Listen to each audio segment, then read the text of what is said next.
Class 12th में हमें कौन सी मिस्टेक्स को रिपीट नहीं करना है। Have 9 months left for your JEE Main Jan attempt. इसमें भी लास्ट के 2 month generally and ID students का 11th अच्छा नहीं होता है।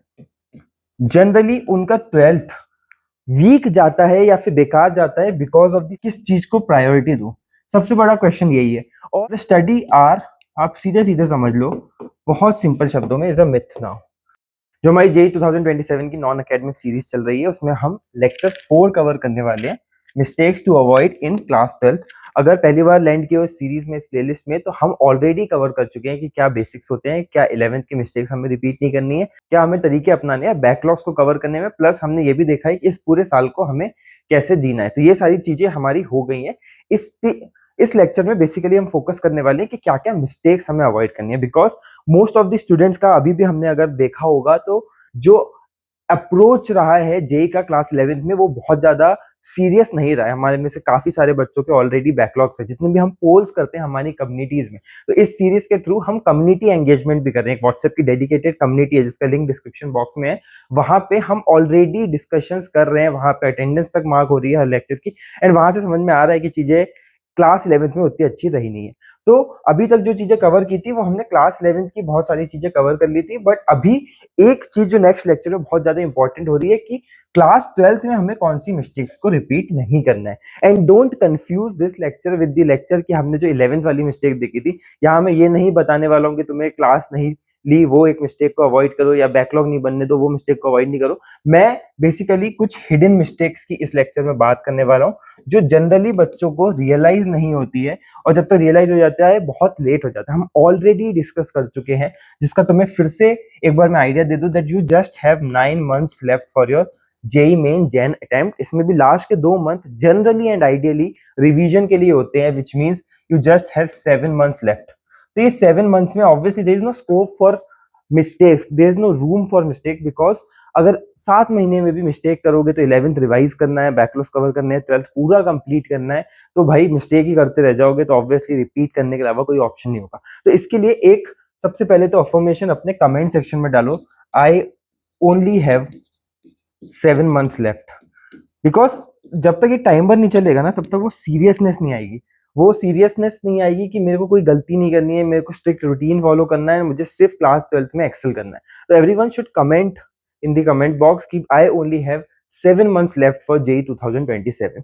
अब इसके साथ सिंस हम बार बार यही डिस्कस करते हैं, ये कोई स्ट्रेटेजी वीडियो नहीं है, ये एक लेक्चर ओरिएंटेड वीडियो है जहां पे तुम्हारी नॉन एकेडमिक प्रॉब्लम्स को in a very detailed manner discuss किया जा रहा है। तो सीधे स्किप करेंगे तो द मिस्टेक 1, और मिस्टेक 1 है फियर। अब बहुत लोगों को लगेगा ये कौन सी मिस्टेक है, but I will tell you specifically मैंने देखा है जिन स्टूडेंट्स का 11th अच्छा नहीं होता है, जनरली उनका 12th वीक जाता है या फिर बेकार जाता है बिकॉज ऑफ द फियर कि उन्होंने कुछ अच्छा नहीं किया है। मतलब वो 11th बर्बाद होने के साथ साथ ना वो फियर डेवलप होता जाता है, और वो फियर ना कभी कभार क्लास बाउंड भी होता है। बिकॉज देखो क्लास में क्या होगा, एक सिनेरियो लेते हैं कि तुम्हारा क्लास 12th के मैथमेटिक्स का पहला चैप्टर शुरू हुआ जो है फॉर एग्जांपल लिमिट्स। अब लिमिट्स में ना टीचर जब पढ़ाएगा तो वो 2-3 चीजें बहुत ऑब्वियसली तुम्हें बताएगा, वो कि वो बोलेगा यार ये ट्रिग्नोमेट्री का कुछ लग रहा है, and you will be like ये पढ़ा ही नहीं है। एक फियर डेवलप करता है, सबसे ज्यादा फियर डेवलप करता है टीचर की यार फंक्शंस का कुछ चल रहा है। फंक्शन तो तुमने क्लास 11th में पढ़े होंगे, और ये फियर कंटिन्यू होता रहता है और तुम्हें लगता है कि यार your game is over, your JEE preparation is over. तो पहली मिस्टेक तो यही है कि यार क्लास 12th में क्लास 11th की हमारी गलती है या फिर उस बर्डन से हमें डरना नहीं है। मतलब there should be no fear in your JEE preparation, and एक ना फ्रेश स्टार्ट होनी चाहिए। ठीक है, मैं सच्ची बता रहा हूँ आपको, अभी ये सीरियस नहीं लग रहा है, बट जिनके बच्चों के क्लास 12th चालू हो गए होंगे, तुम से काफी सारे लोगों के, उनको ये रियलाइज होने लगेगा कि एक बैक ऑफ द माइंड ना एक फियर चल रहा है कि यार मैं बहुत पीछे हूँ, मैं बहुत पीछे हूँ। बट यही फियर ना हमने पहले भी ये हम एक मैट्रिक्स है जो हम बार बार डिस्कस करते हैं कि ये बेसिकली हमारा क्लास 11th है जो रेड हो गया या फिर जो वेस्ट हो गया, और ये बेसिकली हमारे हाथ में है क्लास 12th। इस चक्कर में ना, इस फियर के चक्कर में हम पहले ही हार मान जाते हैं, और हम बहुत ना लथार्जिकली, बहुत ज्यादा मतलब बुरे मन से, बहुत ज्यादा डीमोटिवेशन से ना क्लास 12th को भी बस निपटाना चाहते हैं। इसको भी हम बेसिकली पूरा रेड कर लेते हैं, एंड इन दी शॉर्ट ना हमारा पूरी प्रिपरेशन ही रेड जोन में चली जाती है, एंड वी फील लाइक यार अब नहीं करते हैं, लेट्स नॉट स्टडी। तो इससे बचने का तरीका बहुत सिंपल है, मैंने पहले भी बताया है कि बहुत सारे क्लास 12th के चैप्टर्स इंडिपेंडेंट है, आपको सिर्फ कुछ पॉइंटर्स को फॉलो करना है। फर्स्ट ऑफ ऑल आपको एक फ्रेश स्टार्ट देनी है क्लास 12th को, कुछ फर्क नहीं पड़ता कि आपका क्लास 11th कैसा भी हुआ। दूसरा, जब भी किसी बेसिक्स पे बात आएगी या फिर कुछ क्लास 11th लिंक पे बात आएगी, उस दिन कुछ नहीं करना है, उसी दिन जस्ट रिविजिट कर लेना है। जैसे ट्रिग्नोमेट्री का एप्लीकेशन अगर इंटीग्रेशन में आया है, डिफरेंशिएशन में आया है, उस दिन बस अपने क्लास 11th के लेक्चर को रिविजिट कर लो, कोई वन शॉट देख लो और basic identities, basic trigonometric functions, इन सारी चीजों का बस आइडिया ले लो। Sine inverse, ITF, inverse trigonometric function का थोड़ा सा आइडिया ले लो। एंड ये हर जगह हो, जैसे इलेक्ट्रोडायनेमिक्स में हो गया, हो सकता है कि थोड़ी मैकेनिक्स इन्वॉल्व हो जाए, तो वहां पे फियर नहीं डेवलप करना है, बेसिकली रिविजिट कर लेना है। Revisit class 11 specific topic, so that ज्यादा टाइम भी नहीं जाएगा। मतलब हर टॉपिक में मैक्स टू मैक्स कोई टाइम भी चला जाएगा तो एक आध घंटा चला जाएगा, इससे क्वेश्चन कर लेना। बट सबसे ज्यादा सबसे इंपॉर्टेंट है, जो सारे बच्चे मिस्टेक करते हैं, वो है कि क्लास 12th को बहुत फियर से स्टार्ट करते हैं। इसको फ्रेश स्टार्ट करना है, इसको एडवांटेज भी लेना है। मतलब फियर को तुम्हें बेसिकली टर्न करना है एग्रेसिव स्टडी में।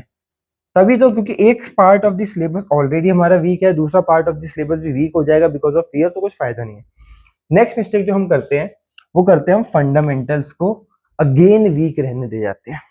मतलब क्या होता है कि क्लास 12th में भी ना बहुत बड़े बड़े आपके ना यूनिट्स आने वाले हैं। लाइक अगर हम फिजिक्स, केमिस्ट्री और मैथमेटिक्स की बात करें, तो फिजिक्स में आपका एक बहुत फंडामेंटल और बड़े यूनिट आने वाले हैं इलेक्ट्रोडायनेमिक्स के। ठीक है, इसमें अगर आप बात करोगे तो इलेक्ट्रोस्टैट्स, ठीक है, आपका करंट इलेक्ट्रिसिटी, देन आपका मैग्नेटिज्म, ये सब ना बहुत ही बड़े और हाई वेटेज चैप्टर्स है। मतलब जैसे ही नवंबर दिसंबर आएगा, सब इन्हीं चैप्टर्स की बात कर रहे होंगे कि यहाँ से आपके short short 20 marks 30 marks secure होते हैं। तो ये फंडामेंटल्स ना हम वीक छोड़ देते हैं, क्योंकि हम 12th को उतने अच्छे से स्टार्ट नहीं करते हैं। केमिस्ट्री में भी अगर आप देखोगे ना, तो आपके पूरे ऑर्गेनिक के जो सबसे हाई वेटेज चैप्टर्स हैं, जो फंडामेंटली बहुत चैप्टर हैं, जैसे आपका एल्कोहल हो गया, ठीक है, आपका एल्डिहाइड्स हो गया, ठीक है, देन आपका नाइट्रोजन कंटेनिंग जितने भी कंपाउंड्स हो गए, इनऑर्गेनिक में भी अगर देखोगे, जो आज के टाइम पे मेजर वेटेज है, that is D and F block, ये भी अभी ही आएगा। इवन फिजिकल केमिस्ट्री में भी आप एक चैप्टर सुनोगे जो हमेशा बहुत ज्यादा हाई वेटेज पे रखा जाता है, वो है कोऑर्डिनेशन कंपाउंड। अगर थोड़ा सा भी मतलब आपने अपने क्लास के अलावा कंटेंट देखा होगा इस साल, जो जेई 2026 के बच्चों को रेकमेंड किया होगा, हमेशा इन्हीं चैप्टर की बात की होगी, यही फंडामेंटल है। मैथमेटिक्स में तो और ज्यादा, मतलब बहुत सर्टेन ही है। ये सारे हाई वेटेज चैप्टर्स अभी 12th में आने वाले थे। इससे एक तो मोटिवेशन और एक रे ऑफ होप है कि अभी भी जो मेजर चीजें पूछी जाती है जेई के सिलेबस में, वो तो हमारे हाथ में, वो तो अभी मिस ही नहीं हुई है। तो लिमिट्स हो गया, देन डिफरेंशिएबिलिटी, देन इंटीग्रेशन, ये सब अभी आने वाला है। ये सब अभी आने वाला है, ये सब फंडामेंटल ही है। तो सबसे पहले इनको कवर करना है, इन फंडामेंटल्स को नहीं छोड़ना है। एंड जितना मैंने पिछले बार भी कहा, इन सारे फंडामेंटल को कवर करने के लिए जो तुम्हें मेजर चीजें चाहिए होगी ना, वो कुछ बेसिक्स ऑफ क्लास 11th ही चाहिए होंगे। अब इसमें डीमोटिवेट नहीं होना है, वही फ्रेमवर्क यूज करना है जो टॉपिक फंस रहा है। ठीक है, यहां से कहीं से भी उठाओ, जैसे एल्कोहल में कुछ फंस रहा है, जीओसी को बेसिक रिवीजन कर लो। आपका करंट इलेक्ट्रिसिटी में कुछ फंस रहा है, उसमें तो फंसेगा नहीं। पहली बात, मैग्नेटिज्म में फंसेगा, यहाँ पे बेसिकली कोई मैग्नेटिक फील्ड दे रखी होगी, उसमें कोई चार्ज का कोई मोशन दे दिया होगा, कुछ प्रोजेक्टाइल बना दिया होगा, उतना सा मैकेनिक्स, उतना सा सिर्फ 2D मोशन पढ़ लो, पूरे 11th में घुसने की जरूरत नहीं। Same will be the case here, यहाँ भी थोड़ा बहुत ट्रिग्नोमेट्री वगैरह का एप्लीकेशन होगा। ये मिस्टेक 2 है जो हमें नहीं करनी, फंडामेंटल्स को इग्नोर नहीं करना है। तीसरी चीज, हमें प्रायोरिटी को समझना है।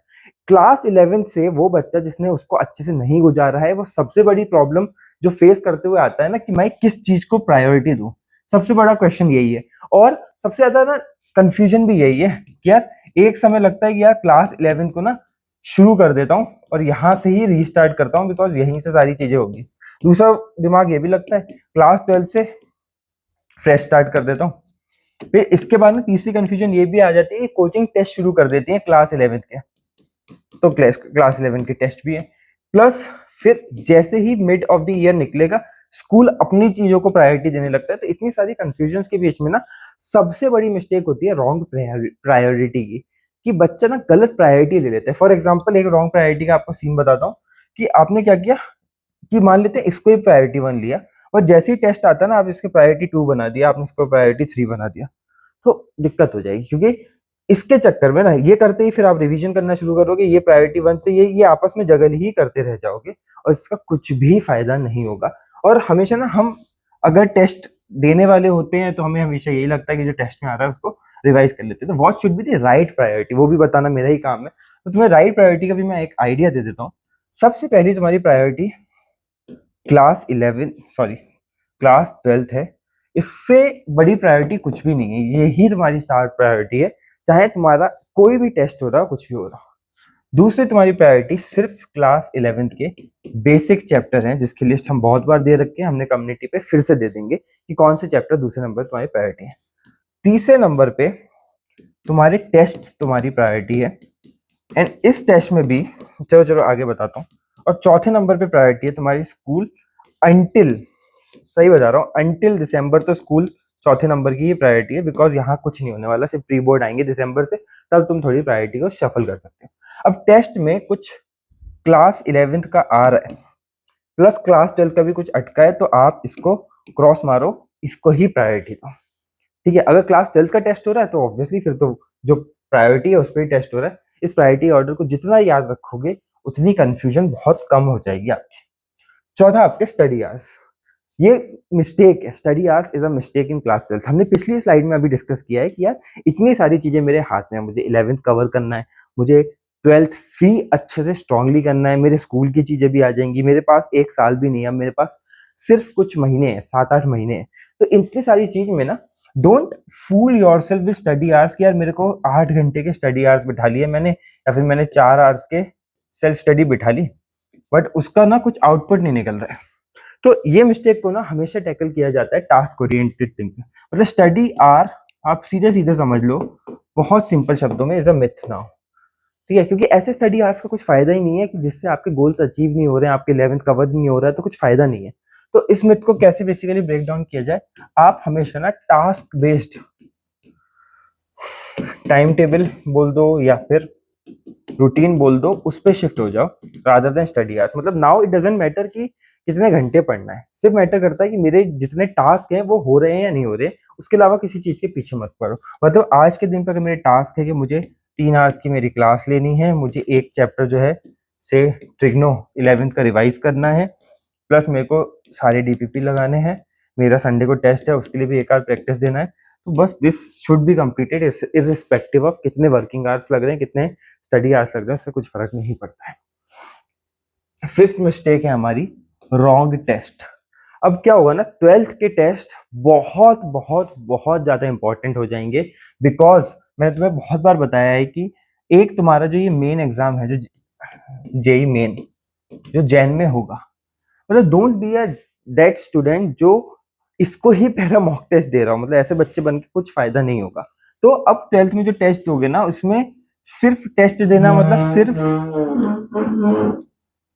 मार्क्स गेन करना पॉसिबल, या मतलब is not the only priority. अब तुम्हारी टेस्ट ना कुछ चीजों को वो करेंगे। फर्स्ट ऑफ ऑल, अब तुम्हारी टेस्ट से ना तुम्हारी फाइनल स्ट्रेटेजी बनेगी, जिसके अकॉर्डिंग तुम एग्जाम को दोगे। फाइनल स्ट्रेटेजी कैसे बनेगी कि पहले केमिस्ट्री करना है कि पहले फिजिक्स करना है, पहले केमिस्ट्री को पूरा कंप्लीट करना है या सिर्फ केमिस्ट्री के इजी करने हैं, फिर फिजिक्स की इजी करनी है, फिर मैथ्स की इजी करनी है, फिर रिविजिट करना है मीडियम क्वेश्चन से, फिर रिविजिट करना है टफ क्वेश्चन से। तो टेस्ट अब तुम्हारी एग्जाम स्ट्रेटेजी में बदलते जाएंगे। तो फाइनल स्ट्रेटेजी क्या है? दूसरी बात है, अब ये पूरा ओवरव्यू देंगे एक्चुअल जेई पिक्चर का, बिकॉज अब ये फुल सिलेबस में बदलते जाएंगे, क्लास 11 के फुल सिलेबस के टेस्ट आते रहेंगे। तो wrong strategy for test is very bad. What's right strategy for test? First of all, give all test, जो जो टेस्ट मिल रहे हैं वो करते रहो। मैं हमेशा बताया है कि 1 पर वीक आपको जेई मेन का देना है और 1 पर मंथ जेई एडवांस का देना है, plus analysis is highly important now, highly important. क्योंकि अब तुमने ये नहीं समझा कि मार्क्स क्यों नहीं आ रहे हैं, तो बहुत दिक्कत हो जाएगी। मार्क्स ना आने के कुछ सिंपल रीजन है, क्या मेरा सिलेबस कवर नहीं था, या मैंने ज्यादा स्ट्रेस ले लिया था, या मैंने फॉर्मूला गलत लगाए, या मैं चीजें भूल रहा था। तो ये बिना एनालिसिस के आएगा नहीं, और वो बबल ऑफ मार्क्स में ना फंसे रह जाओगे, जिससे कुछ भी सॉल्यूशन नहीं होने वाला है। तो these were some of the mistakes जो तुम्हें रिपीट नहीं करनी है। ये तुम्हारी रेगुलर मिस्टेक से थोड़ा हटके हैं, ये कुछ हिडन मिस्टेक्स होती हैं, तो जनरली तुम नहीं पकड़ पाते हो, इस चक्कर में दिक्कतें बहुत आती हैं। ये पांचों चीजों को नोट कर लेना। इफ यू वांट, इस वाले लेक्चर की पर्टिकुलरली हम पीडीएफ भी कम्युनिटी में डाल देंगे, कम्युनिटी का लिंक डिस्क्रिप्शन में, वहां पे जाके basically that is for your daily motivation कि तुम्हें डेली लेक्चर भी मिल जाए, तो वहां अपनी अटेंडेंस भी लगा दो, और जो हमारे रिलेटेड रिसोर्सेज होते हैं वो भी हम वहीं पे देते रहते हैं। तो कम्युनिटी ज्वाइन कर लेना, सब्सक्राइब जरूर कर लो। एंड सिंस ये लेक्चर्स हम डेली डाल रहे हैं, तो यूट्यूब पे बैठे रहो, उसका वेट करते रहो, उससे बेटर है नोटिफिकेशन ऑन रखो, और जब नोटिफिकेशन आए तब लेक्चर को अटेंड कर लेना। कंफ्यूज मत होना जेई 2028 के लेक्चर्स के लिए, क्योंकि वो भी साइमल्टेनियसली चलते हैं। आपके लेक्चर्स जनरली 3 से 4 बजे के बीच में आते हैं। कल मिलते हैं अगले लेक्चर के साथ। Till then keep working hard. यही देखो।